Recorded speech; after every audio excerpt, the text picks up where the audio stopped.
Anytime, boys. Yes. Ano po yung inaasahan natin ngayong isang araw na lang yung inaantay natin? Wala na isang araw, yung pasya po. Well, katulad ng sinabi ko, we are hoping for the best, but we are prepared for the worst. Kaya nga po ito, kami ay nagsagawa ng isang malawakang prayer vigil para idalangin sa ating Panginoon na sana ay maibigay ang aming hiling na bigyan ng provisional or temporary liberty ang dating Pangulong Rodrigo Roa Duterte. Opo. Sir, ito po ba pagka-desisyonan na ito na yung final decision po or pwede pa po mapila? Alam nyo, I have to apologize na hindi ako eksperto sa procedure sa ICC. Ngunit we are confident that si dating Pangulong Duterte has skillful lawyers naman para pangalagaan ang kanyang interes.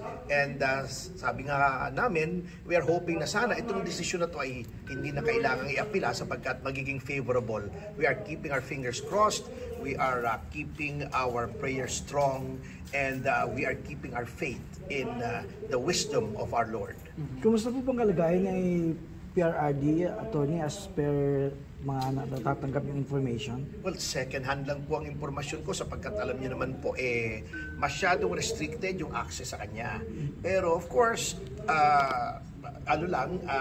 using common sense and logic, ano bang maaasahan nating health sa isang 8 years old na alam naman natin may mga history na ng mga pre-existing illnesses, pagkatapos nawalay pa siya sa kanyang pamilya, na-stress pa siya, is practically in solitary confinement sa isang maliit na selda. So, it cannot be good for anyone's health. Least of all, yung isang taong may edad na nakatulad niya. Attorney, nung highlights itong ating ginagawang vigil ngayon, anong mga aktibidad na nakalinya ngayon? Basically, it's just a prayer from all over the country sa mga naniniwala na dapat palayain kahit pansamantala si Pangulong Duterte, and this is an ecumenical interfaith endeavor. Nandyan po yung mga Christian groups, nandyan may mga in their private capacities ay mga kapatid sa Iglesia ni Cristo, katulad ko, mayroong mga Katoliko, may mga Muslim, may mga indigenous peoples na nag-o-offer ng kanilang prayers. Because after all, when all is said and done, isang Diyos lang naman ang ating kinakausap at hinihilingan. Sir, kapag itong presidente, si PBBM ba may chance kaya na siyang kumausap sa ICC at maibalik ang dating Pangulo? I do not think so sapagkat it would be inconsistent. Sapagkat siya mismo ang gumawa ng machinations para labag pa nga sa ating mga batas at sa konstitusyon upang madala si Pangulong Duterte sa isang foreign jurisdiction at hatulan ng mga banyagang mga hurado. Can you imagine? Wala na tayong dignidad bilang isang bansa at bilang mga Pilipino na kailangan pa ang ating dating Pangulo na ang kanyang mga ginawa ay may pinakamataas na approval rating ay husgahan pa sa isang malayong lugar ng mga banyaga na hindi naman naintindihan ang mentalidad nating mga Pilipino. So, isang insulto po yan So, I do not know how he can remedy that. If there is one thing that the people of the Philippines will not forgive Marcos Jr. for, it is yung ginawa niya kay Pangulong Duterte sapagkat hindi po yan si Pangulong Duterte. Yan po ay insulto sa lahat ng mamamayang Pilipinong nagmamahal sa kanyang bayan.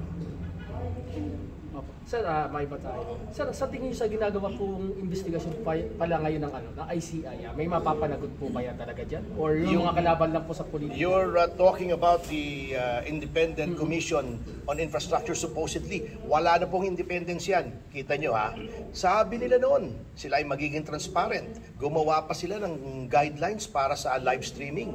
Ngunit kapag ang isang iniimbestigahan nila, katulad nung isang araw, si Arjo Atayde at saka isang congressman, humiling ng executive session, hindi nila pinapapasok ang media. It is behind closed doors. Anong klaseng transparency yan?